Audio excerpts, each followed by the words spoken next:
Vamos então para o estudo do nosso livro Nosso Lar, autoria espiritual de André Luiz, psicografia do Chico Xavier. Nós estamos agora no capítulo número 29, A Visão de Francisco, que foi a que nós paramos, no nosso último encontro. Fazendo uma recapitulação daquilo que nós estudamos, no encontro anterior, André Luiz, então, já ali fazia parte, da equipe da Câmara de Retificação. E aí, então, conhecendo o trabalho, a rotina, Gerim, bom dia.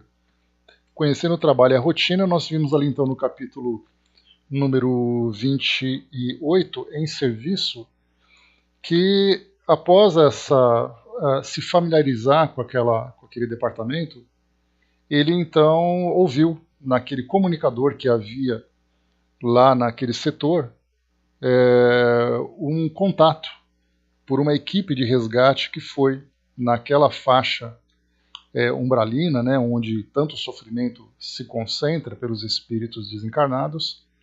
Ele então ouviu a comunicação e eles disseram o seguinte: samaritanos ao Ministério da Regeneração. Samaritanos ao Ministério da Regeneração. Muito trabalho nos abismos da sombra. Foi possível deslocar grande multidão de infelizes, sequestrando às trevas espirituais 29 irmãos, 22 em desequilíbrio mental e 7 em completa inanição psíquica. Novas turmas estão organizando o transporte. Chegaremos alguns minutos depois da meia-noite. Pedimos providenciar, e aí depois ele observava então aquela apreensão no rosto de Narcisa e de Tobias, porque grande trabalho viria. E a grande preocupação que eles tinham era não com relação à instalação desses espíritos, mas com relação à equipe espiritual que poderia dar esse suporte, visto que muitos desses trabalhadores, conforme lembra aqui Tobias, estariam então em outra região prestando um tipo de serviço que era necessário um grande número de colaboradores, desfalcando então a equipe da Câmara de Regeneração. E ele disse o seguinte então: serão necessários muitos leitos, murmurou a serva algo pesarosa, Narcisa. Não se aflija, respondeu Tobias resoluto. Alojaremos os perturbados no pavilhão 7 e os enfraquecidos na câmara 33. Em seguida levou a destra à fronte, como a ponderar algo muito sério, e exclamou: resolveremos facilmente a questão da hospitalidade. O mesmo, porém, não se dará no concernente à assistência. Nossos auxiliares mais fortes foram requisitados para garantir os serviços da comunicação nas esferas da crosta, em vista das nuvens de treva que ora envolvem o mundo dos encarnados. Precisamos de pessoal de serviço noturno, porquanto os operários em função com os samaritanos chegarão extremamente fatigados. Didima, bom dia. E aí então nós lembramos que essa comunicação veio, esse comentário veio exatamente porque estávamos ali nesse período em que esses fatos ocorriam, às vésperas da Segunda Guerra Mundial, e grande equipe espiritual estava mobilizada para socorrer aqueles que eram vítimas da guerra, influenciar aqueles que eram os dirigentes, governantes, militares, enfim, tentando modificar o pensamento dos encarnados para evitar que a guerra realmente iniciasse, que infelizmente acabou acontecendo. E aí, então, desfalcando essa equipe, todos os voluntários disponíveis seriam então convocados. André Luiz rapidamente se predispôs a ajudar nesse trabalho noturno, para receber esses irmãos que viriam nessa condição de sofrimento. E até André Luiz também fez um comentário, que ele ficou espantado de ver esse transporte em massa. E aí Tobias lembrou, dizendo para ele, você acha que você veio como para cá? Exatamente para dizer que esses grupos de resgates não fazem necessariamente trabalhos exclusivos, com esse ou com aquele espírito, mas eles aproveitam sempre essas jornadas para resgatar o máximo de espíritos que estão ali em condições. Nesse capítulo também vimos um pouquinho André Luiz falando com Narcisa enquanto eles aguardavam, prestando aqueles serviços rotineiros, né, para os espíritos que já estavam ali internados naquele departamento, ele então perguntou a Narciso sobre a sua história, perguntando, né, se ela trabalha há muito tempo. E aí então foi colocado que, né, que ela está ativa ali há 6 anos e alguns meses e que ela precisaria ficar pelo menos 10 anos para que ela tivesse ali merecimento para retornar ao mundo espiritual e começar então a fazer um trabalho de reconstrução junto a espíritos muito próximos a elas, que juntos todos, né, tiveram um passado com bastante dor, com bastante desequilíbrio, né? Então, ela estava cumprindo, na verdade, uma tarefa que foi apresentada para ela pela ministra veneranda, para que ela pudesse, então, receber esse benefício. A partir daquele momento foi, então, solicitado, né, os pacientes ali solicitando a presença dela. André Luiz ali, então, viu que não havia mais necessidade de nenhum tipo de conversa pessoal para que não atrapalhasse o serviço que ali se realizava. Nesse capítulo 29, então, a visão de Francisco. Vamos aqui, continuando aqui a nossa história. Enquanto Narcisa consolava o doente aflito, fui informado de que me chamavam ao aparelho de comunicação urbanas. Era a senhora Laura que pedia notícias. De fato, esquecera-me de avisá-la sobre as deliberações de serviço noturno. A senhora Laura era a mãe de Lísias, que era ali a responsável, né, que hospedava ele, na verdade, né? Então, como ele não voltou para casa, vamos dizer assim, ela esboçou essa preocupação. De fato, esquecera-me de avisá-la sobre as deliberações de serviço noturno. Pedi desculpas à minha benfeitora e forneci rápido relatório verbal da nova situação. Através do fio, a genitora de Lísias parecia exultar, compartilhando meu justo contentamento. Ao termo de nossa ligeira conversa, disse bondosa: muito bem, meu filho. Apaixone-se pelo seu trabalho. Embriague-se de serviço útil. Somente assim atenderemos à nossa edificação eterna. Lembre-se, porém, que esta casa também lhe pertence. Aquelas palavras encheram-me de nobres estímulos. Aqui nesse comentário dela, eu acho que é algo que serve para todos nós, né? Algo que nós temos que deixar bem vivo na nossa memória, né? Que nós temos que todo o trabalho que nós realizarmos, nós só conquistaremos a felicidade e conseguiremos de fato uma transformação profunda dentro de nós se nós fizermos um trabalho com paixão e se nós nos embriagarmos de serviço útil. Ou seja, uma doação à nossa vida que seja de uma doação não apenas com relação aos trabalhos que nós chamamos de voluntários, aqueles que não têm nenhum tipo de remuneração material, mas até mesmo aqueles que nós somos empregados, que nós somos contratados, recebemos a recompensa material pelo nosso esforço, mas a doação íntima para aquela tarefa é algo que raramente nós encontramos hoje. Nós vemos muitos trabalhadores infelizes, reclamando de tudo, que não estão satisfeitos com nada, aqueles que contratam da mesma forma também não valorizam. Então nós percebemos que o nosso mundo hoje é sempre aquele mundo de interesses. Eu trabalho porque me pagam e o outro me paga porque eu trabalho, mas ninguém se valoriza. Eu não valorizo o emprego que eu tenho, que me dá a oportunidade do meu sustento, da minha manutenção, da minha família, do meu crescimento pessoal, e aquele que contrata muitas vezes não valoriza também o esforço daquele para que ele mesmo possa também se beneficiar, já que ele tem ali aquele empreendimento. Então, para tudo aquilo que nós fizermos, fazermos de uma forma apaixonada, tanto quanto possível. Nem sempre encontraremos o trabalho ideal, o emprego ideal, mas aquilo, se nós valorizarmos como uma grande oportunidade de nós crescermos a partir dos recursos adquiridos daquela tarefa, certamente nós viveremos uma transformação muito profunda. Depois ele diz ainda: regressando ao contato direto com os enfermos, notei Narcisa a lutar heroicamente por acalmar um rapaz que revelava singulares distúrbios. Procurei ajudá-la. O pobrezinho de olhos perdidos no espaço gritava espansadiço: acuda-me, pelo amor de Deus, tenho medo, medo. E olhares gazeados dos que experimentam profundas sensações de pavor acentuava: irmã Narcisa, lá vem ele, o monstro, sinto os vermes novamente. Ele, livre-me dele, irmã. Não quero, não quero. Calma, Francisco, pedia a companheira dos infortunados. Você vai libertar-se, ganhar muita serenidade e alegria, mas depende do seu esforço.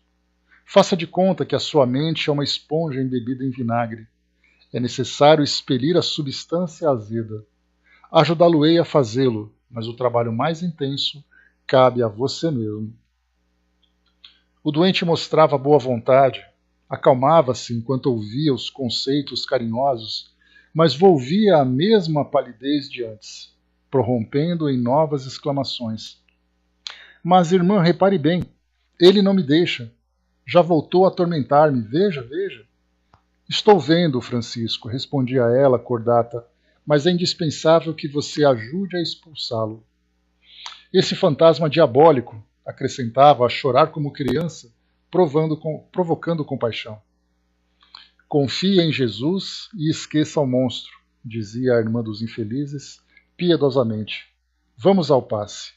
O fantasma fugirá de nós.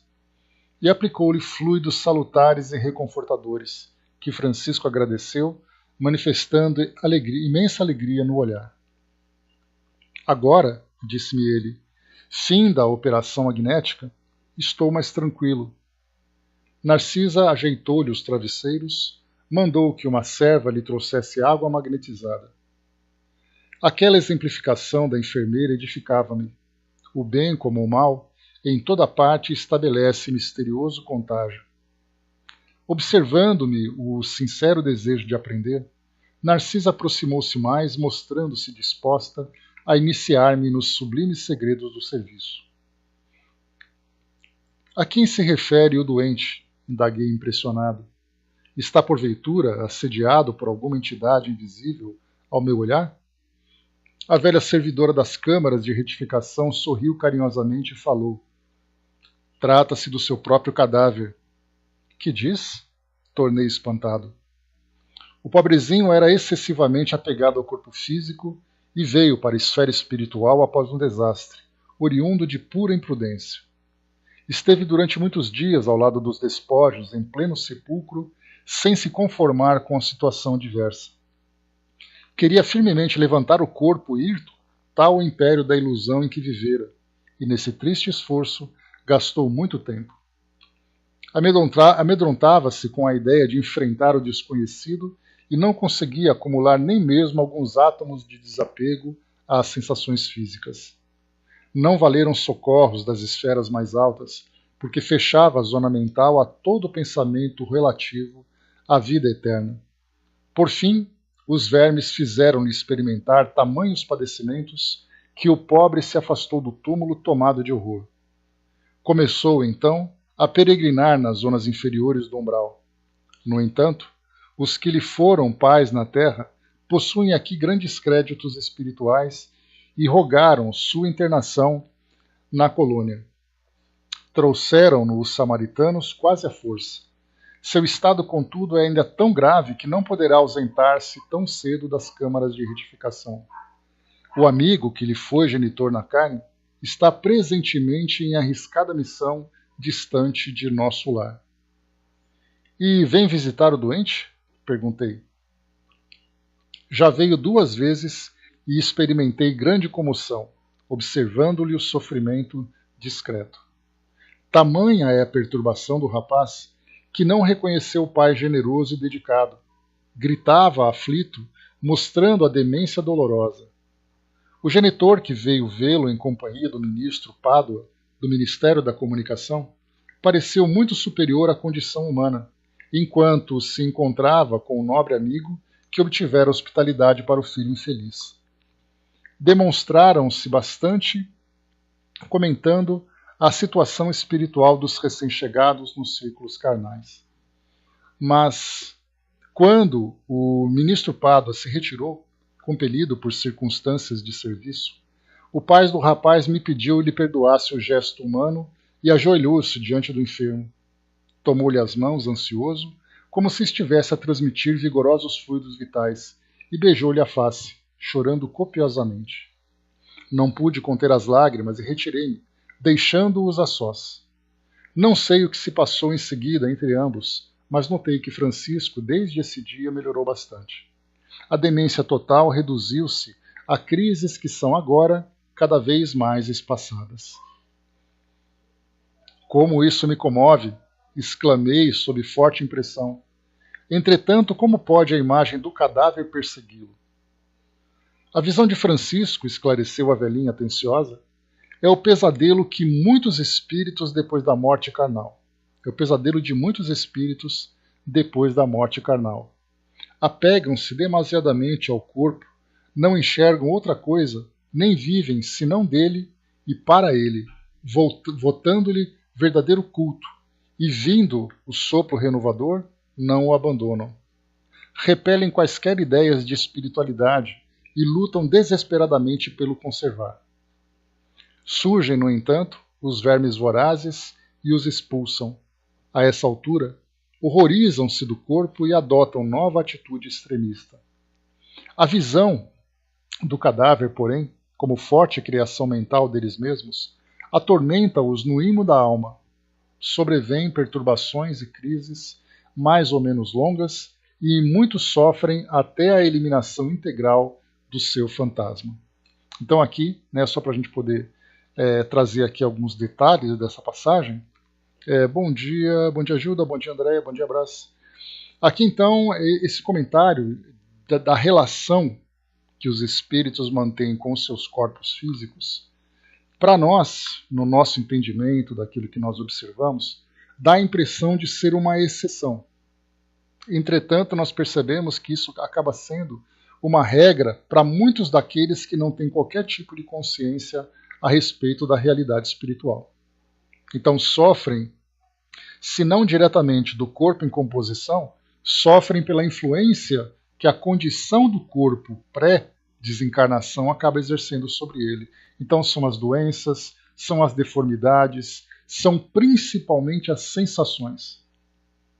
Porque eu vou dizer assim, olha, o meu corpo ele pode ser saudável, eu tive uma desencarnação que não foi muito prolongada, mas todas aquelas sensações que a vida física me proporcionava com relação aos vícios, aos hábitos, às práticas, isso continua assombrando o espírito durante um bom tempo.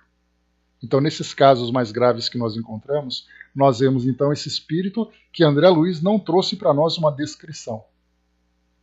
Mas o espírito, então, ele vai, conforme ele tem uma relação direta com o seu corpo físico, assimilando aquilo que a matéria passa para ele. Então, a aparência do cadáver acaba se transportando para o espírito, porque mentalmente ele assimila aquela imagem e acaba depois alterando o seu perispírito. Então, dá para a gente imaginar qual é a aparência daquele espírito depois de sofrer tanto a ponto de sentir os vermes corroendo o seu corpo. É algo, sim, para nós é indescritível, porque nós não temos essa imagem. O máximo que poderíamos nos chocar seria exatamente a visão de cadáveres. Em fotos, em reportagens que nós vemos que mostram, aquelas coisas bem chocantes, mas nós evitamos. Não, eu não quero acessar esse site, eu não quero ver esse programa, não quero assistir aquele filme, então eu me distancio. Mas no mundo espiritual nós conversamos com espíritos que têm essa aparência. Porque eles são verdadeiros mortos-vivos, mortos no sentido psíquico, mas vivos no sentido espiritual.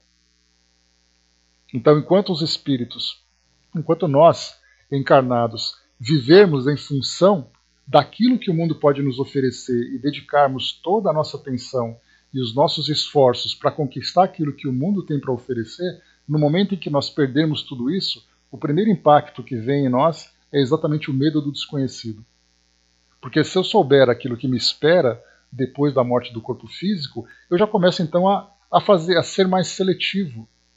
Não desapegado totalmente, porque nós não temos ainda condições para isso, de vivermos de uma forma completamente desapegada. A nossa natureza, ainda infantil, ainda um tanto primitiva, nos faz buscar interesses aqui no mundo físico. Mas nós já começamos a ser mais seletivos. Nós já começamos a evitar aquilo que para nós vai proporcionar um sofrimento patente.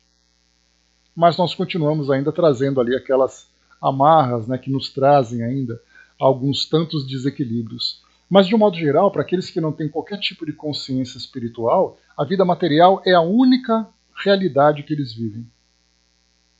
Mesmo que eles tenham assim, uma vaga ideia do mundo espiritual, tenham ali suas religiões, a religião é uma situação à parte da realidade do corpo físico, do mundo físico.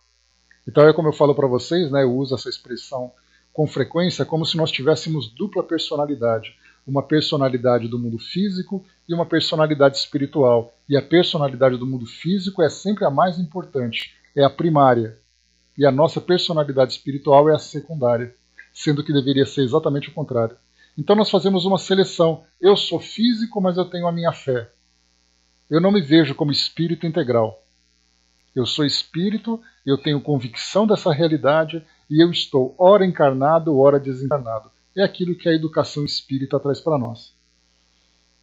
Aliás, a pedagogia espírita, né, uma expressão que nós temos hoje, né, Dora Encontre ali a sua principal representante, a pedagogia espírita tem exatamente esse papel, educar o espírito.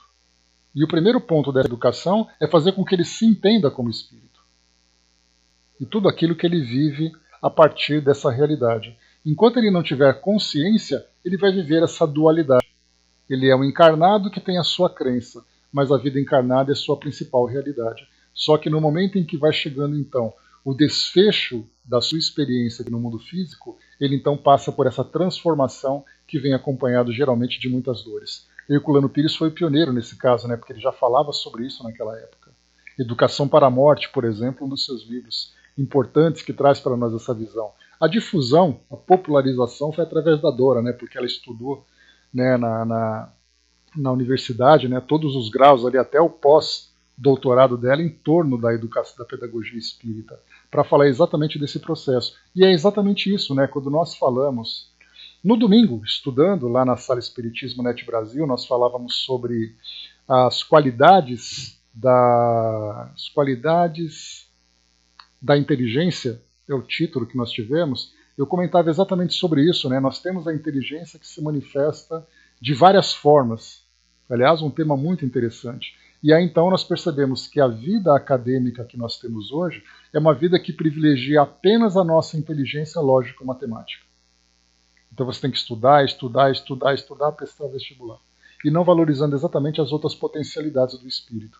Então a pedagogia espírita, essa nova área de conhecimento que a doutrina espírita procura difundir, é exatamente para entender o ser como um ser integral, como um espírito com todas as suas potencialidades e utilizar todos os recursos que as nossas instituições oferecem exatamente para fazer com que o espírito expanda a sua capacidade e não fique restrito apenas numa trajetória convencional como nós aprendemos nessas tantas décadas aqui no nosso mundo, não no nosso país apenas, mas no nosso próprio mundo também.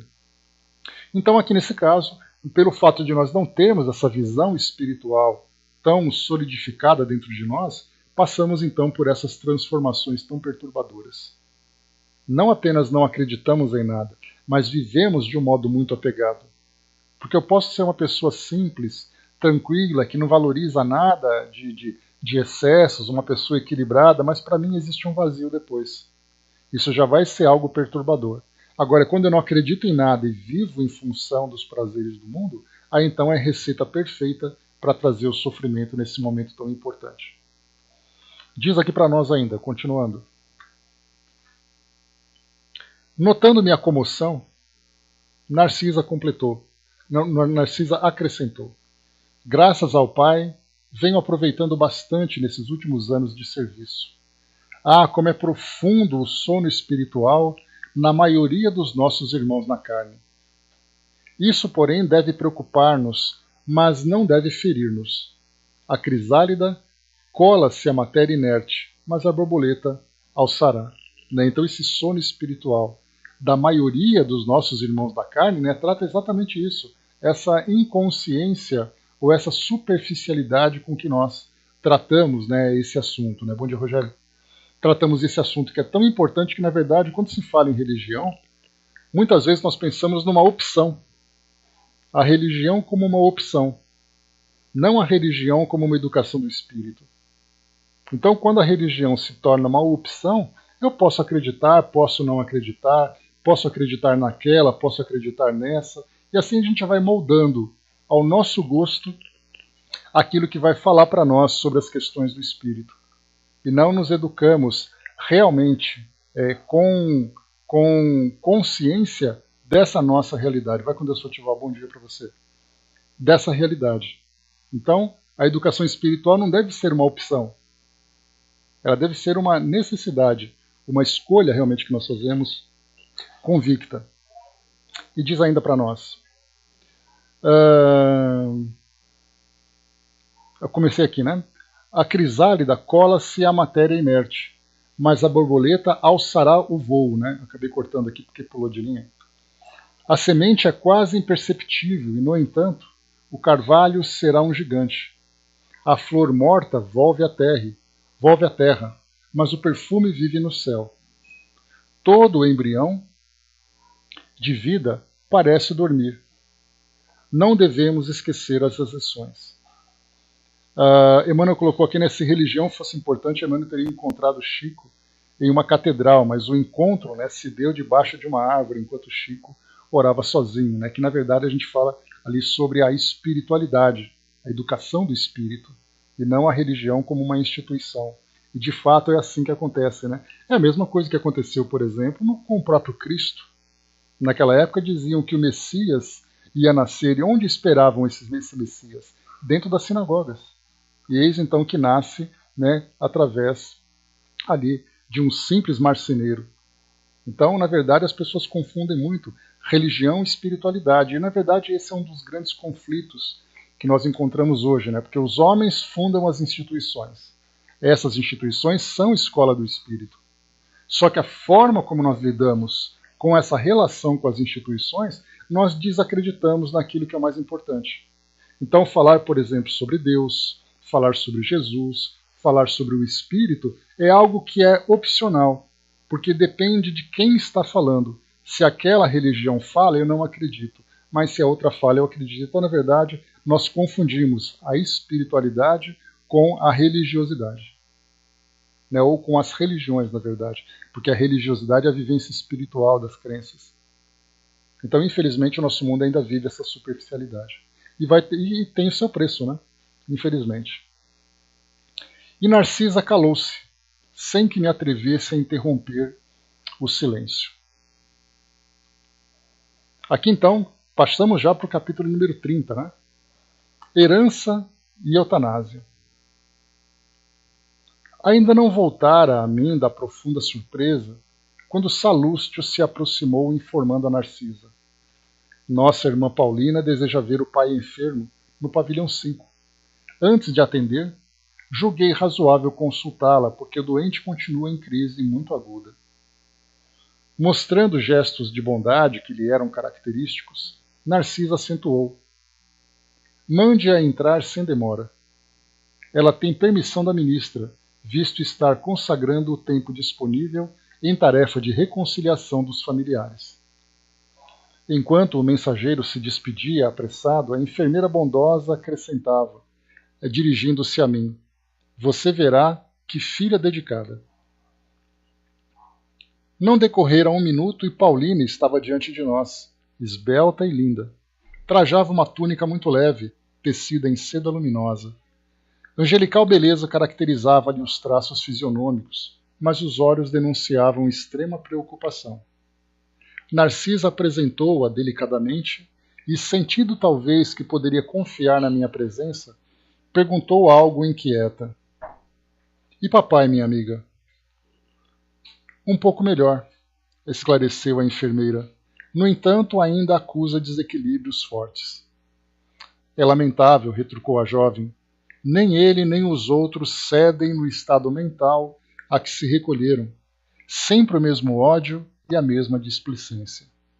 Aqui, antes da gente continuar, nós vemos um caso aqui, por exemplo, não apenas de obsessão, mas de auto-obsessão, que é algo também extremamente comum no plano espiritual daqueles que desencarnam sem essa consciência da realidade espiritual. Aliás, a chave principal que abre, né, todos os cadeados, né, que fazem com que as pessoas sofram tanto naquele presídio é exatamente a chave do perdão, que hoje nós falamos com tanta superficialidade, de uma forma tão me fugiu a palavra, de uma forma tão vulgar, tão comum, sem valorizar o seu potencial, e nós nos esquecemos que grande parte dos sofrimentos que acontecem no plano espiritual acontecem por desentendimento entre espíritos que viveram junto, inclusive intensificando esse sentimento de ódio, ou mesmo de culpa muito profunda, onde o indivíduo precisa do perdão, mas o perdão a si mesmo, que é o auto-perdão. Então, a maioria daqueles que chegam no plano espiritual passam por esse processo de terapêutico, né? Porque comentei com vocês, como eu comentei, nós temos no mundo espiritual uma legião de psicólogos. No caso, por exemplo, vemos aqui enfermeiros com esse conhecimento de psicologia. Esses médicos que atendem a esses espíritos, outros irmãos, o próprio Lísias, por exemplo, conversando com o André Luiz, tem aquele toque especial de psicologia. Então nós temos que trabalhar os nossos sentimentos e trabalhar as nossas ideias no plano espiritual nesse momento inicial é algo absolutamente necessário. Então trabalhar a culpa, trabalhar o medo, trabalhar o ódio, tudo isso então tem como chave o próprio perdão. Por isso então nós vemos aqui nesse caso, né, a obsessão e uma auto-obsessão. Então aqui sempre o mesmo ódio e a mesma displicência. Narcisa nos convidou a acompanhá-la e, minutos após, tinha diante de mim um velho de fisionomia desagradável. Olhar duro, cabeleira desgrenhada, rugas profundas, lábios retraídos, inspirava mais piedade que simpatia. Procurei, contudo, vencer as vibrações inferiores que me dominavam, a fim de observar acima do sofredor o irmão espiritual. Desapareceu a impressão de repugnância, aclarando-se-me os raciocínios. Apliquei a lição a mim mesmo, como teria chegado, por minha vez, ao Ministério do Auxílio. Aliás, acho que eu pulei aqui. Apliquei a lição a mim mesmo, como teria chegado, por minha vez, ao Ministério do Auxílio. Deveria ser horrível meu semblante de desesperado. Quando examinamos a desventura de alguém, lembrando as próprias deficiências, há sempre asilo para o amor fraterno no coração. Aqui também uma outra lição importante que nós retiramos dessa passagem, porque nós aqui no mundo físico, nós somos muito movidos pelas aparências. Aliás, nós valorizamos muito isso. Basta nós assistirmos 5 minutos de programas na televisão que nós veremos os atores, as atrizes, os personagens de propagandas. Você vai ver uma propaganda de carro, você vai ver um belo homem ao lado de uma bela mulher usando um belo equipamento. Você vai ver uma propaganda de crianças bonitas, crianças belas. Então o belo físico para nós é algo muito importante.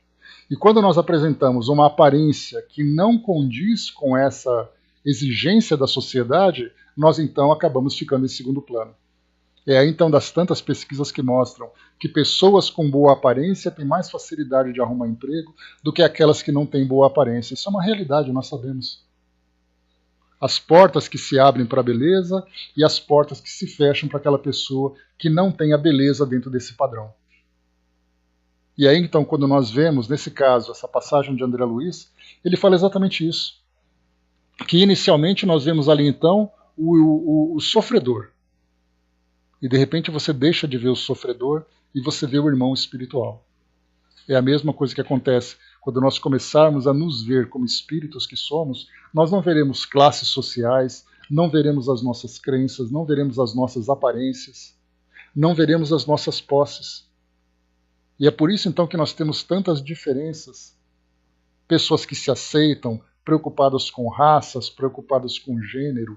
É o caso, por exemplo, que nós temos hoje, né, um tema que é muito falado no nosso meio com relação à homossexualidade, pessoas que são agredidas, que são violentadas, que são assassinadas pelo fato de terem uma opção sexual. Então nós valorizamos, e hoje, no dia de hoje em especial, nós teremos quase que um combate de ideologias no nosso país em virtude daquilo que acontece nos nossos tribunais. Então nós vemos assim, para quem eu torço, qual é o meu partido político, qual é o meu gênero sexual, qual é a minha raça, qual é a minha cor, e ninguém pensa no espírito. E é daí que nós encontramos então tantos e tantos problemas na nossa sociedade. E aqui André Luiz ele viveu exatamente isso. Viu uma pessoa adoecida, uma pessoa com uma aparência perturbada, de imediato ele já sentiu aquela tendência de julgamento. Porque é exatamente o que ele falava, um olhar duro, uma cabeleira desgrenhada, rugas profundas, lábios retraídos, tinha mais piedade do que simpatia. Aí ele coloca, procurei, contudo, vencer as vibrações inferiores que me dominavam, a fim de observar, acima do sofredor, o irmão espiritual. Desapareceu a impressão de repugnância, aclarando-se-me os raciocínios. Então aquela repugnância que ele sentia de imediato, vendo uma pessoa com aquela aparência, se transformou quando ele viu um espírito ali, na verdade, um irmão espiritual em sofrimento. E que tinha ali os seus motivos, que poderiam ser motivos que concordássemos ou discordássemos, mas foram as escolhas que ele fez. E aí depois ele aplicou a lição a ele mesmo, lembrando que quando ele saiu daquela condição perturbadora que ele tinha, ele podia estar numa aparência pior do que essa. Porque nós não nos vemos, né? Nós temos uma facilidade muito grande de ver as pessoas, observar as pessoas, julgar as pessoas, mas nós não aplicamos esse mesmo método a nós mesmos. Então, quando começarmos a pensar, não importa se ela é bonita fisicamente, se ela é feia fisicamente, se ela é pobre, se ela é rica, nós olhamos para as pessoas que estão vivendo as suas experiências como espíritos encarnados. Cada uma trazendo consigo exatamente aquilo que precisa. Para ter aceitações superficiais, para ter rejeições, para serem aceitas, para serem desprezadas, para terem facilidades, terem dificuldades, saúde, doença, tudo isso são circunstâncias que aquele espírito vive naquele momento, mas ele não deixa de ser o espírito. E aí quando nós começamos a elevar cada vez mais o nosso pensamento, quando Kardec pergunta aos espíritos, lá no nosso livro dos espíritos, qual é o formato, qual é a aparência dos espíritos? Ele simplesmente diz, lembraria uma chama. Então a aparência, na verdade, são simplesmente elementos superficiais que nos individualizam e nos colocam em condições aqui no nosso mundo hoje. Mas se nós, já hoje, tivermos essa facilidade, como aconteceu, né, nós conversamos um tempo atrás, quando aqui em São Paulo tivemos uma grande agitação em torno de uma região chamada de Cracolândia, aquele bando de gente drogada, cometendo crimes, agressões, a polícia tentando organizar, assistentes sociais tentando fazer um trabalho. Para muitos é assim, tem que pegar todo mundo e jogar fora, mata todo mundo, leva para a cadeia. E aí nós olhamos e vemos ali irmãos muito doentes, que precisam muito de ajuda, nós não sabemos que tipo de ajuda seria possível oferecer, não é a nossa área de conhecimento essa, mas certamente algo que nós podemos falar com propriedade. Todos eles precisam de caridade. Precisam de amor para serem tratados.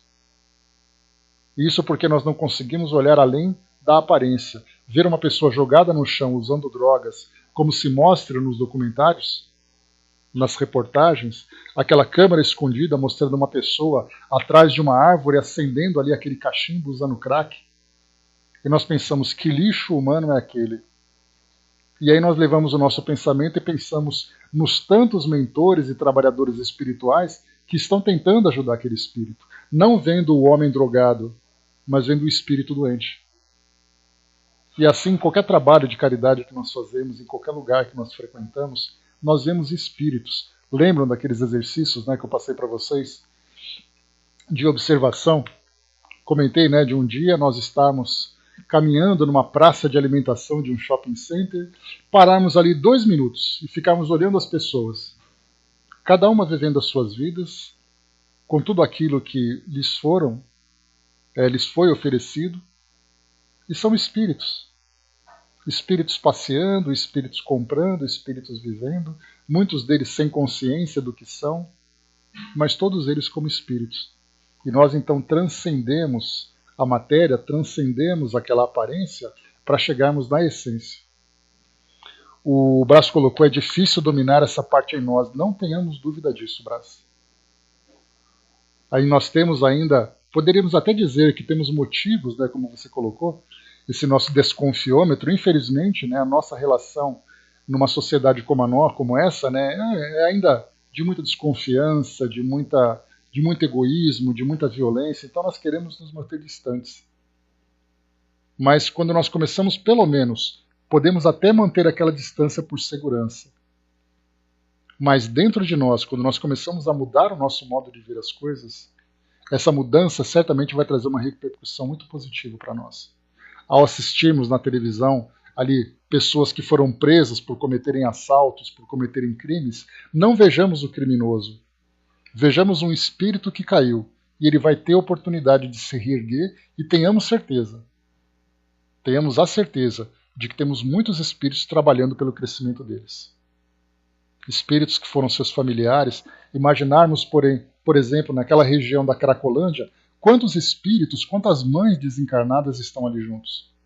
Quantas avós, quantos pais, quantos irmãos, quantos filhos estão ali junto deles para tentar fazer com que eles se transformem. E por nossa vez nós ficamos, tomara que morram, tomara que sofram, tomara que isso. Aí se nós lembrarmos da nossa própria história, como André Luiz lembrou da sua própria história recente, ele se viu naquela condição e talvez numa condição muito pior. E se nós olharmos para a nossa história, quem garante que nós já não passamos por aquilo? Talvez fizemos até pior do que aquilo. A Didima lembrou aqui, nenhum tratamento fará efeito se não for feito com amor. Né? Começa até com um amor ainda um tanto não tão profundo como esse espiritual, né, Didima? Mas nós podemos ver que as profissões se esforçam, os formadores de profissionais, principalmente nessa área de saúde, né, principalmente na área de saúde, mas das demais religiões também estão recebendo um toque de humanização. Só o fato de você lidar com o semelhante, não importa em que circunstância, se você vai ajudar, se você vai vender, se você vai construir, não importa. O trato humano entre as pessoas é o que vai fazer a grande diferença. O Brás lembrei da fase de Chico Xavier ao sair dentro da penitenciária, né? Aquela passagem também foi muito triste. O Chico visitando uma penitenciária aqui em São Paulo, a famosa penitenciária do Carandiru. Ao sair, os repórteres perguntaram, né, ele era médium, né, e aí, Chico, você viu muitos obsessores junto com os presos? Ele falou assim, não, eu vi muitas mães chorando. Porque é exatamente isso, nós vemos o espírito e julgamos pela aparência, mas nós não pensamos na sua história, não pensamos no seu grau evolutivo e principalmente na quantidade de gente que devota amor àquele espírito. Diz aqui para nós então o texto. O velho enfermo não teve uma palavra de ternura para a filha que o saudou carinhosa. Através do olhar que evidenciava aspereza e revolta, semelhava-se a uma fera humana enjaulada. Papai, o senhor se sente melhor? Perguntou com extremo carinho filial. Ai, ai, gritou o doente em voz estentórica. Não posso esquecer o infame, não posso descansar o pensamento. Ainda o vejo a meu lado, ministrando-me o veneno mortal. Não diga isso, papai, pediu a moça delicadamente. Lembre-se de que Edelberto entrou em nossa casa como filho, enviado por Deus. Meu filho? Gritou o infeliz. Nunca, nunca. É criminoso sem perdão, filho do inferno. Paulina falava agora com os olhos rasos d'água. Me dá um retorno de som, pessoal, por favor, som, ok? Só para poder... Ok, obrigado. Só para poder orientar a Gilda que está sem som. Ouçamos, papai, a lição de Jesus que recomenda nos amemos uns aos outros. Atravessamos experiências consanguíneas na Terra para adquirir o verdadeiro amor espiritual. Aliás, é indispensável reconhecer que só existe um Pai realmente eterno, que é Deus. Mas o Senhor da vida nos permite a paternidade ou a maternidade no mundo, a fim de aprendermos a fraternidade sem mácula. Nossos lares terrestres são cadinhos de purificação dos sentimentos ou templos de união sublime, a caminho da solidariedade universal.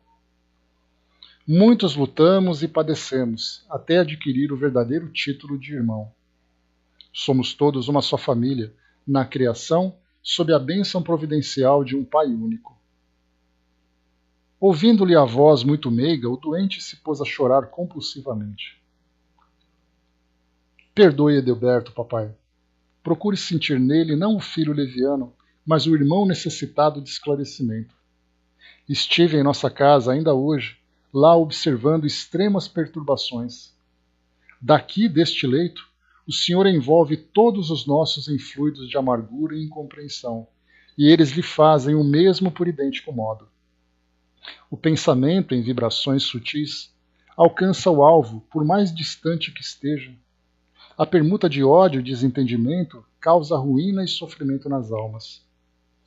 Mamãe recolheu-se faz alguns dias ao hospício, ralada de angústia. Amália e Cacilda entraram em luta judicial com Edelberto e Agenor em virtude dos grandes patrimônios materiais que o Senhor juntou nas esferas da carne. Um quadro terrível, cujas sombras poderiam diminuir se sua mente vigorosa não estivesse mergulhada em propósitos de vingança. Aqui, vemo-lo em estado grave. Na terra, mamãe louca e os filhos perturbados, odiando-se entre si. Em meio de tantas mentes desequilibradas, uma fortuna de 1.500.000 cruzeiros. E que vale isso se não há um átomo de felicidade para ninguém? Mas eu leguei enorme patrimônio à família, atalhou o infeliz rancorosamente, desejando o bem-estar de todos. Paulina não o deixou terminar, retomando a palavra. Nem sempre sabemos interpretar o que seja benefício no capítulo da riqueza transitória. Se o Senhor assegurasse o futuro dos nossos, garantindo-lhes a tranquilidade moral e o trabalho honesto, seu esforço seria de valiosa previdência. Mas às vezes, papai, costumamos amealhar o dinheiro por espírito de vaidade e ambição. Querendo viver acima dos outros, não nos lembramos disso, senão nas expressões externas da vida. São raros os que se preocupam em ajuntar conhecimentos nobres, qualidades de tolerância, luzes de humildade, bênçãos de compreensão. Impomos a outrem os nossos caprichos, afastamo-nos dos serviços do Pai, esquecemos a lapidação do nosso espírito. Ninguém nasce no planeta simplesmente para acumular moedas nos cofres ou valores nos bancos. É natural que a vida humana peça ao concurso da Previdência, e é justo que não prescinda da contribuição de mordomos fiéis, que saibam administrar com sabedoria. Mas ninguém será mordomo do Pai com avareza e propósitos de dominação. Tal gênero de vida arruinou nossa casa. Debalde, no outro tempo, busquei levar socorro espiritual ao ambiente doméstico. Enquanto o senhor e a mamãe se sacrificavam por aumentar haveres, Amália e Cacilda esqueceram o serviço útil e, como preguiçosas da banalidade social, encontraram ociosos que as desposaram, visando as vantagens financeiras. Agenor repudiou o estudo sério, entregando-se às más companhias. Edelberto conquistou o título de médico, aliando-se por completo da medicina e exercendo-a tão somente de longe em longe, à maneira do trabalhador que visita o serviço por curiosidade. Todos arruinaram belas possibilidades espirituais, distraídos pelo dinheiro fácil e apegados à ideia de herança. Bom dia, Santos. O enfermo tomou uma expressão de pavor e acrescentou: Maldito Edelberto, filho criminoso e ingrato, matou-me sem piedade, quando ainda necessitava regularizar minhas disposições testamentárias. Malvado, malvado! Cale-se, papai. Tenha compaixão de seu filho. Perdoe e esqueça. O velho, porém, continuou a praquejar em voz alta. A jovem preparava-se para discutir, mas Narcisa endereçou-lhe significativo olhar, chamando Salústio para socorrer o doente em crise. Calou-se Paulina, acariciando a fronte paterna e contendo a custo as lágrimas. Daí a instante, retirava-me em companhia de ambas, sob forte impressão. As duas amigas trocaram confidências ainda por alguns minutos, despedindo-se Paulina, desculpem, a evidenciar muita generosidade nas frases gentis, mas muita tristeza no olhar afogado em justa preocupação. Então aqui nós vemos um caso que realmente, Didima, um caso em que tivemos um grupo de espíritos que tinham um propósito de se auxiliarem, de crescerem juntos, tiveram ali uma facilidade material que proporcionaria a todos eles um grande conforto, e nós tivemos exatamente um resultado contrário.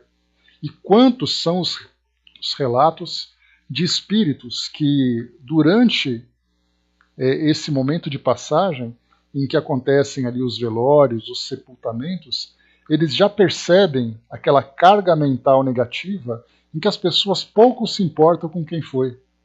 A grande preocupação é o que ficou e o que vão fazer com aquilo tudo. Grande abraço, Rogério. Até mais. Então, o que vão fazer com aquele patrimônio? E aí começam a discutir quem vai ficar com o que eles vão dividir, o que vão repartir, por que o outro tem mais do que eu tenho. Quantos e quantos são os relatos exatamente nesse momento? E quantos espíritos demonstram tantas e tantas perturbações em virtude exatamente dessas influências? E aí então há aquele processo obsessivo que nós comentamos, de encarnados para desencarnados, muitas vezes pensando, por causa dele eu não tenho isso, porque ele foi embora e não me deixou, tomara que ele vá para o inferno. Já é um pensamento obsessivo sendo construído pelos encarnados. E o desencarnado, por sua vez, pergunta quem são eles para fazer isso com o meu patrimônio, aquela pessoa não merecia receber isso, eu não dei permissão para tal coisa, e aí então aquela corrente de ideias, de pensamentos tão perturbados começa a viver naquele círculo interminável em que eles se alimentam. Eu sinto ódio porque o outro fez alguma coisa e o outro me odeia mandando para mim uma carga contrária. E assim a gente vai criando aquele furacão, com duas correntes de ar que vão se encontrando e se chocando. Esse foi um dos casos que André Luiz traz para nós, mostrando então o grau de perturbação que o espírito sofre por causa dessa situação que viveu durante sua vida material e que depois levou para o mundo físico, dando continuidade naquele mesmo estado. E continua para nós aqui. Voltando à intimidade, Narcisa disse bondosa: os casos de herança, em regra, são extremamente complicados. Com raras exceções, acarretam enorme peso a legadores e legatários. Neste caso, porém, vemos não só isso, mas também a eutanásia. A ambição do dinheiro em toda a família de Paulina, esquisitices e desavenças. Pais avarentos possuem filhos esbanjadores. Fui à casa de nossa amiga quando o irmão Edelberto, médico de aparência distinta, empregou no genitor quase moribundo a chamada morte suave. Esforçamo-nos por o evitar, mas foi tudo em vão. O pobre rapaz desejava, de fato, apressar o desenlace por questões de ordem financeira. E aí temos agora a imprevidência e o resultado: ódio e a moléstia. E com expressivo gesto, Narcisa arrematou: Deus criou seres e céus, mas nós continuamos transformar-nos em espíritos diabólicos, criando nossos infernos individuais. Aí já entra também o caso da eutanásia, que a doutrina espírita, obviamente, ela sempre luta pela preservação da vida. Esse é o seu principal pilar na nossa relação aqui com o mundo físico. Mas nós encontramos hoje situações, por exemplo, de eutanásia, situações de aborto, situações de suicídio, em que nós vemos pessoas que tomam decisões, muitas vezes motivadas por um desconhecimento da realidade espiritual, que acabam errando sem necessariamente terem a intenção de errar. Tomados pelo desespero, tomados pela piedade, pela angústia, porque pelo fato de nós termos ainda essa imaturidade espiritual, é muito difícil para nós fazermos julgamentos. Nós já fizemos um estudo, inclusive, lá na nossa sala Espiritismo Net Jovem, lá no livro Juventude Interrompida, onde nós tivemos uma jovem, Sofia, o nome dela, se eu não me engano, que acabou desencarnando precocemente em virtude de um aborto. Houve ali complicações, e aí então fez com que ela desencarnasse precocemente. E naquele momento nós fizemos alguns comentários a respeito desse tema, inclusive para quem quiser conhecer um pouquinho mais do assunto, no YouTube talvez vocês encontrem um livro, um documentário brasileiro chamado O Aborto dos Outros. Nesse documentário nós temos ali acho que 4 ou 5 casos de abortos que foram registrados pelos documentaristas, de uma jovem, de uma adolescente que foi estuprada, de uma mulher que tinha uma criança que era anencéfala, de outra que não queria ter filhos e então praticava abortos, e aí vários casos. E quando eu assisti a esse documentário, sem esse espírito de julgamento, porque de cara eu já comecei, né? Porque eu sou espírita e elas estão cometendo erro. Foi o primeiro sentimento que eu tive logo no decorrer, logo no início do documentário. E aí então a gente vai conhecendo as histórias das pessoas e percebendo que elas têm motivações muito particulares que as levam a tomar esse tipo de decisão, por mais errada que ela seja da perspectiva espiritual. Mas elas então tomam essas decisões, elas tomam essa decisão motivadas por questões que para elas se justificam. A mesma coisa acontece com a eutanásia. Você tem um familiar que se encontra doente, desenganado, aquele sofrimento atroz, você não sabe mais como resolver aquilo, a família destroçada emocionalmente diante daquilo, vem então o médico que confortavelmente oferece essa opção, porque faz parte do seu papel. E aí, então podemos desligar os aparelhos então, né, para poder fazer com que ele tenha esse alívio. Nesse caso nós temos a ortotanásia, né, não é eutanásia. Ortotanásia é quando nós deixamos de oferecer aquilo que pode prolongar a sua vida. A eutanásia é quando nós antecipamos a morte. Né? No caso do indivíduo, por exemplo, tomar ali doses de medicações, de medicamentos ali, doses mais altas, para fazer com que ele tenha uma parada cardíaca, alguma coisa assim. Seja como for, nós temos ali vários casos. Então as pessoas tomam essas decisões. Então a eutanásia, que eu falei para vocês, o suicídio, quando nós começamos a assistir sobre suicídio, a primeira ideia que tem é o suicídio é errado, ele errou.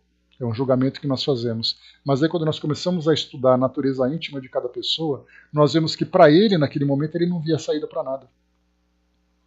Então o assunto eutanásia, o assunto suicídio, o aborto, dentre outros, pena de morte, por exemplo, que em outros países, quando nós começamos a analisar as motivações que cada pessoa teve, ou que essas pessoas tiveram, nós começamos a entender que elas não fizeram necessariamente por intenção, mas fizeram simplesmente porque não sabiam o que fazer.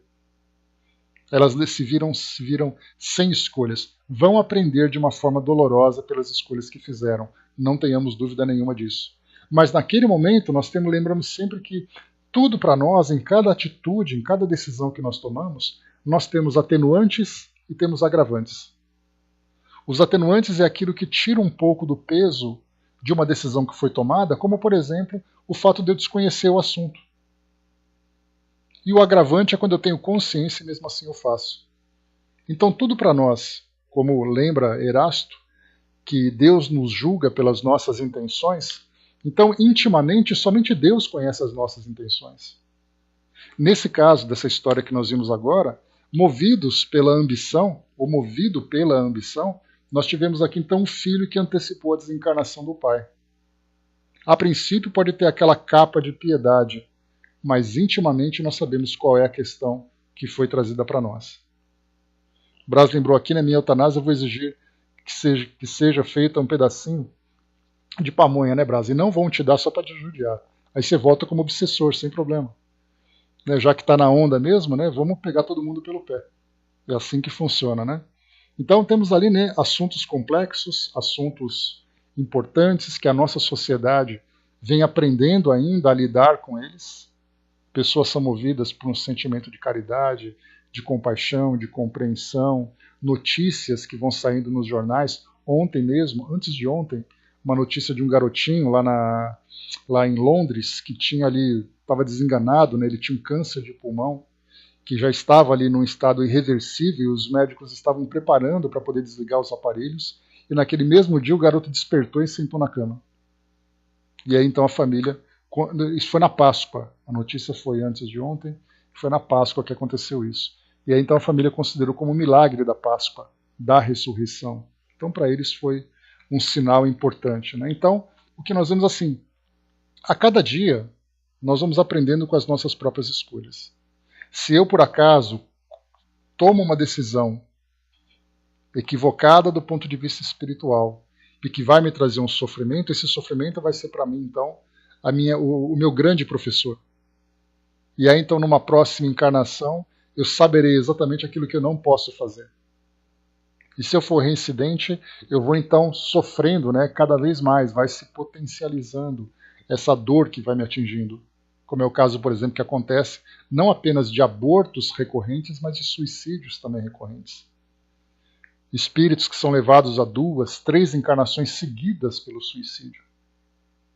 E aí então o mundo espiritual vai tomando ali decisões, vai fazendo escolhas, né, como foi o caso que nós conhecemos, né, de Chico com Emmanuel, né, daquela história que nós já vimos, né, só para poder reforçar e ilustrar.